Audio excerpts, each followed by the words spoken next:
스크랜턴 선교사님이 정동에 병원을 개설하게 됐죠. 그 이름이 시병원, 베풀 시자를 써서 시병원 개설을 했습니다. 1885년에 이 병원이 개설이 되고, 그리고 1887년에 고종이 이 현판을 하사합니다. 직접 고종이 현판을 하사하죠. 그래서 이름이 이제 시병원으로 명명이 됩니다. 시병원이 잘 운영됐죠. 시병원에 보시면 많은 환자들이 왔고요.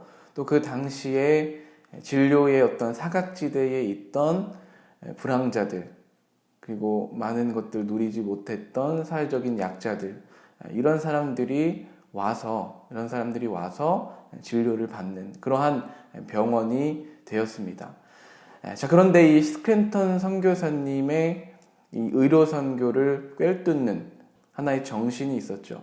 그것은 뭐냐? 바로 선한 사마리아 목회, 선한 사마리아 병원, 그리고 선한 사마리아의 어떤 모습, 그것을 이 모토로 해서 스크랜턴 선교사님이 이 병원의 그리고 의료 선교의 어떤 모토를 잡았다, 이렇게 말씀을 드렸습니다. 자, 그래서 이 스크랜턴 선교사님의 의료 선교의 방침상 이분이 결단을 합니다. 자, 이제 정동을 떠나서 더 낮은 자의 자리로 가야겠다, 더 낮은 자의 모습으로 가야겠다, 이런 결단을 합니다. 이런 결단을 하고, 그러니까 보시면, 자, 이게 서울의 지도인데요. 자, 여기에 서대문, 그 당시에 서대문 밖에 애호개라고 하는 곳이 있어요. 지금은 아현역, 이 동네가 언덕입니다. 그리고 이곳이 애호개라고 해서 아이들의 무덤이 많이 있는 곳이에요. 그리고 사람들이 알 수 없는 질병에 걸렸을 때 갖다 버렸던 곳이 이 애호개 언덕입니다. 이곳에 어떤 병원을 해야겠다, 이곳에 의료 선교의 방향을 돌려야겠다 하고 이곳에 병원을 설치합니다. 자, 그리고 또 남대문 지역에 병원을 설치하죠. 남대문은 많은 사람들이 이 서울로 올라오기 위한 하나의 관문이었죠. 그래서 이 남대문에 시약소, 병원을 설치하고, 그리고 동대문에 또 하나의 이 시약소, 병원을 이제 개원을 해서 시작합니다. 스크랜턴 선교사님의 가장 주된 이 의료 선교의 목적, 바로 낮은 자의 자리로, 낮은 곳으로, 더 낮은 곳으로. 자, 요 꿰뚫는 정신을 우리가 기억해야 합니다. 그래서 이 스크랜턴 선교사님이 이 지역에 병원을 개설을 하고, 또 그곳이 복음 전파의 장이 되어야 한다라고 하는 그런 철학이 분명하게 있었죠. 우리가 저번 시간에 보았듯이 첫 번째로 낮은 자의 자리, 자, 두 번째로 이 의료 선교는 복음 전파의 장이 되어야 한다.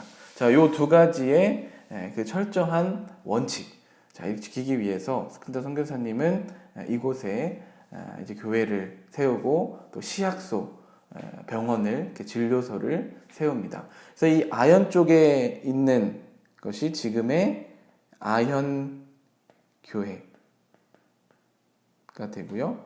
그리고 이 남대문 쪽에 있는 것이 상동교회, 그리고 동대문이 동대문 교회.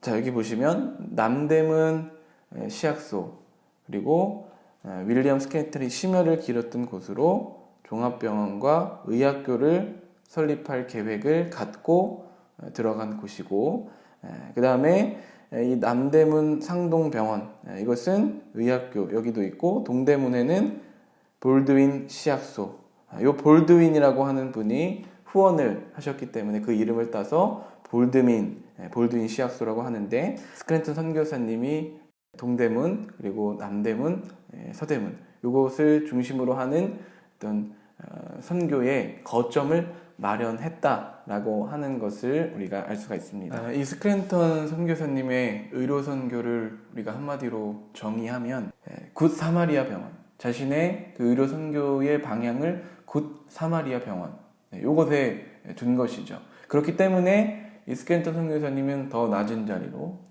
자리로 가야만 했고, 그러한 결단에 의해서 아까 우리가 보았듯이 그러한 사대문 주변에, 그리고 사람이 많은 곳, 그리고 연약한 자들이 있는 그곳에 바로 병원을 두고 그러한 선교를 감당했다라고 하는 것을 우리가 반드시 기억을 해야 됩니다. 자, 그래서 이러한 이 스켈리톤 선교사님의 선교의 결실, 열매들이 굉장한 열매들을 맺게 됩니다. 풍성한 열매를 맺게 되죠. 자, 이분이 전덕기 목사님이세요. 전덕기 목사님. 1875년에 태어나셔서 1914년에 돌아가셨는데, 이분은 원래는 천민 출신이죠. 그리고 고아입니다. 고아.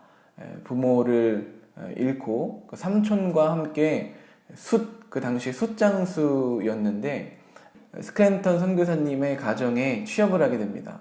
이 전덕기 목사님이 이 선교사님들의 사는 모습을 보고 감화를 받게 됩니다. 그들이 얼마나 성심성의껏 진료를 하는지, 그리고 그들이 얼마나 이렇게 성실하게 살아가는지, 그리고 자신을 천대하지 않고, 자신을 박대하지 않고, 자신을 이렇게 사랑한다는 마음을 갖게 돼요. 또 이 전덕기 목사님이 나는 스켈리톤 목사님을 만나고 나서야 내가 사람인 줄 알았다, 이런 말씀을 하세요. 그만큼 이 스켈리톤 선교사님의 가정의 모습에, 삶의 모습에 감화가 된 것이죠.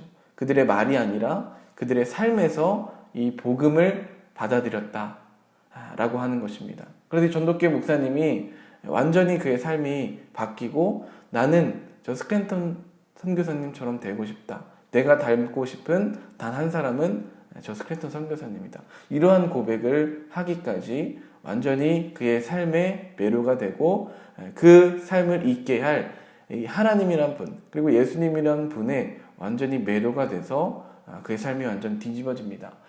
그리고 그가 전도자로서, 그리고 선교사로서의 사명을 감당하게 되는데, 1897년에 상동교회 안에 에벗 청년회를 조직합니다. 이분이 처음부터 목사는 아니었으니까, 하지만 이 청년들에게 굉장한 영향력을 끼치는 그러한 리더가 된 것이죠. 그리고 민족 부흥과 구원, 그리고 독립을 위해 사역하였습니다.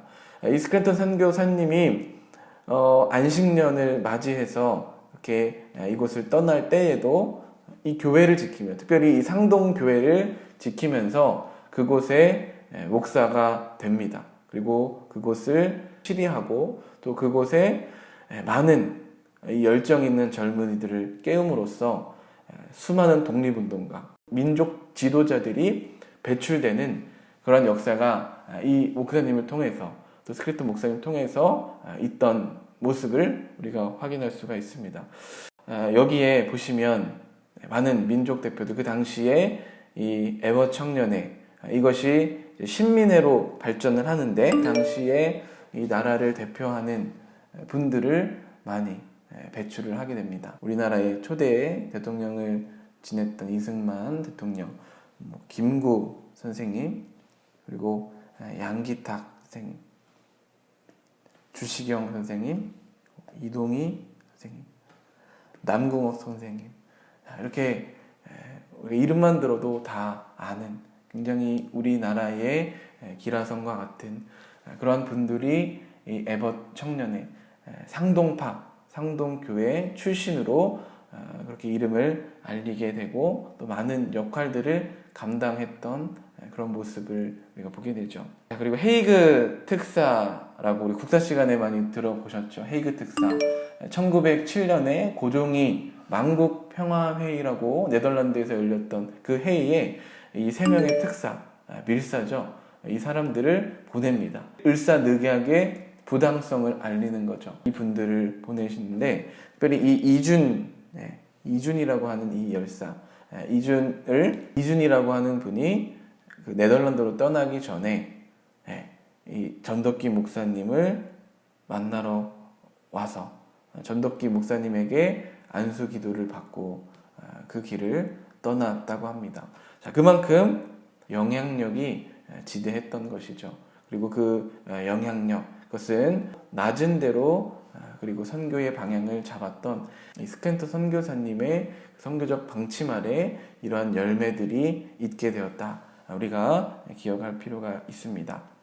자, 이러한 사역을 이제 다 감당하고 3.1운동 및 대한민국 인중 백주년 기념사역 추진회가 전덕기 목사님을 신민회의 창립 핵심 인사로 소개를 하고 1907년에 자, 이러한 분들 이회영, 전덕기, 이동영, 이시영, 이동희, 안창호, 윤치우, 양기탁, 이경희, 김고, 최강호, 김규식 등을 중심으로 발전된 이 신민회가 당시의 교육 계몽, 그리고 신식 학교 설립, 신학문 수용 등의 역할을 감당했고, 그리고 이들이 상인 그리고 개신교계에서 이루어졌고, 상동교회뿐만 아니라 시장 상인 개신교계에서 동일하게 이루어졌다. 그렇게 봅니다. 중국 상하이 임시정부 구성하는 역할을 담당했고 독립국을 훈련한 신흥무관학교 설립의 그 뿌리가 된다.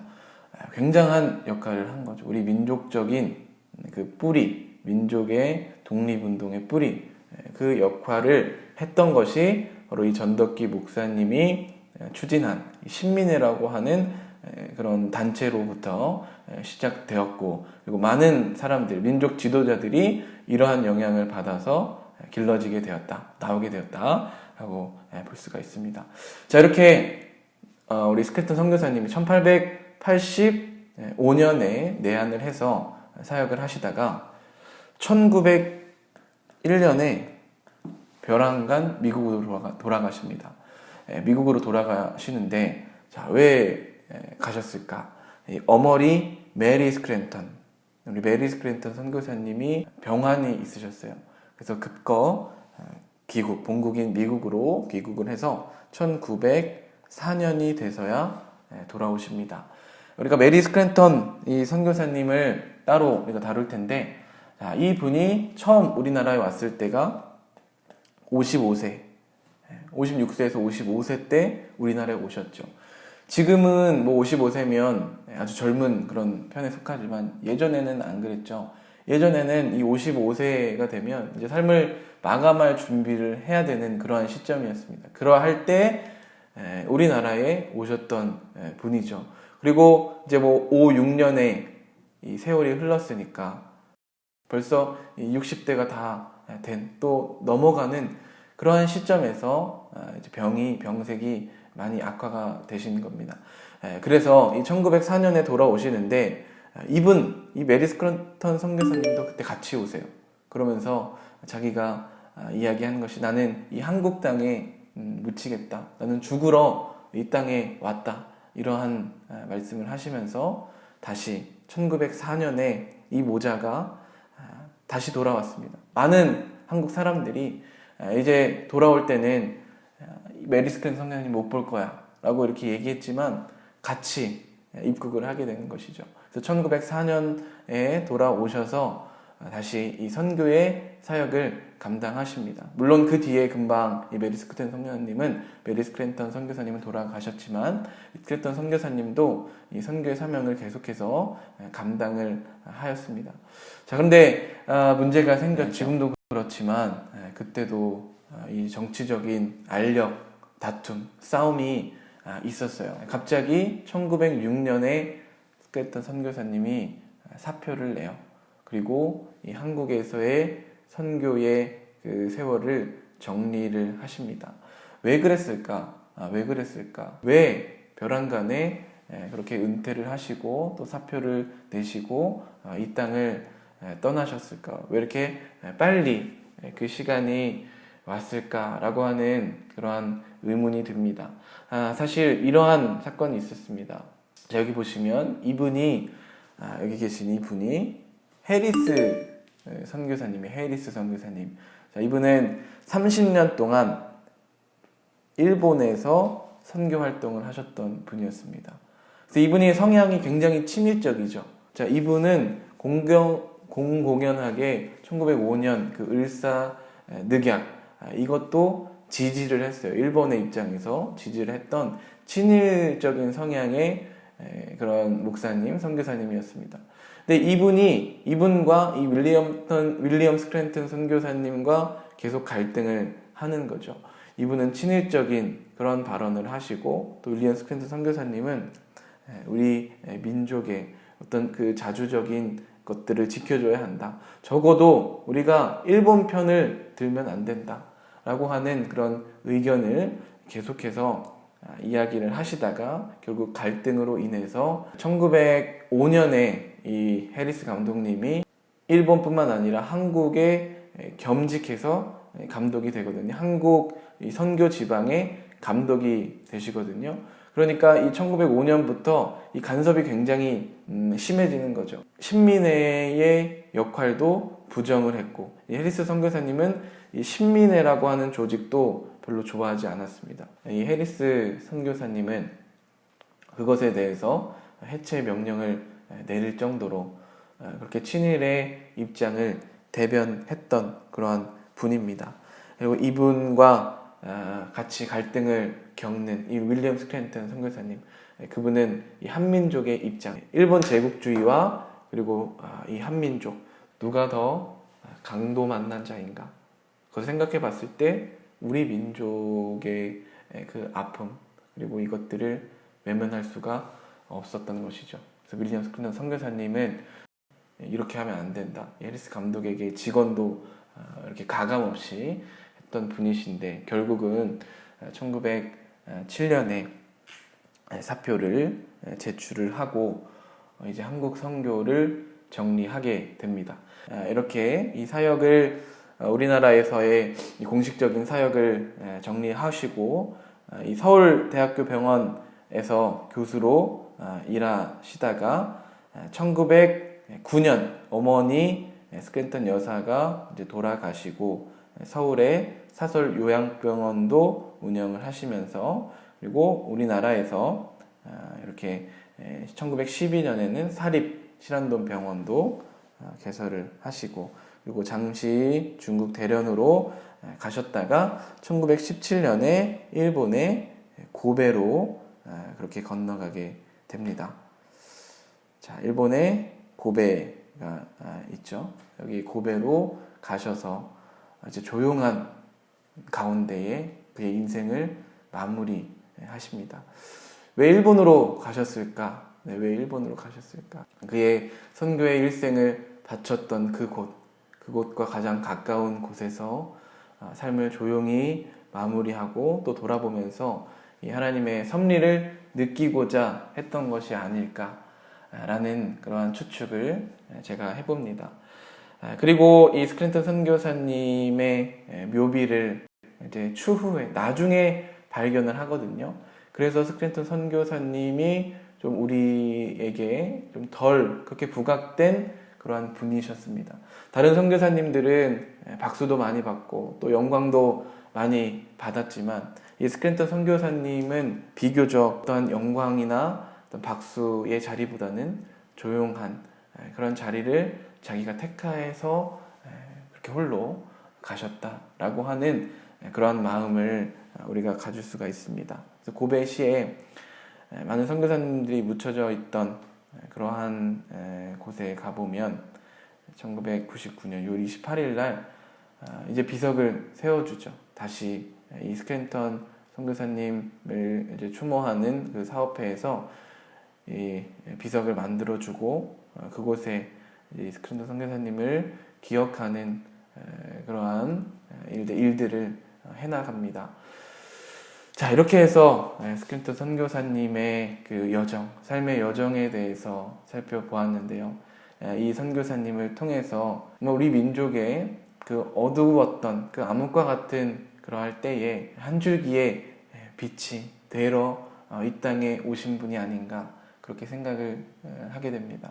영광의 자리, 그리고 많은 것을 갖고 있었던 그러한 분이셨지만 그가 한 헌신으로 인해서 이 땅이 조금씩 변화가 되고, 그리고 치료가 되고, 그리고 많은 사람들이 또 민족의, 특별히 이 지도자들이 많이 배출됨으로 이 민족의 어떤 등불이 되고, 그리고 이 민족을 밝혀주는 밝은 빛이 되었다 라고 하는 것을 우리가 기억할 때에 우리가 이 윌리엄 스캔턴 선교사님의 삶을 통하여서 우리가 많은 것을 깨닫고 또 돌아보게 되는 그러한 시간이었습니다.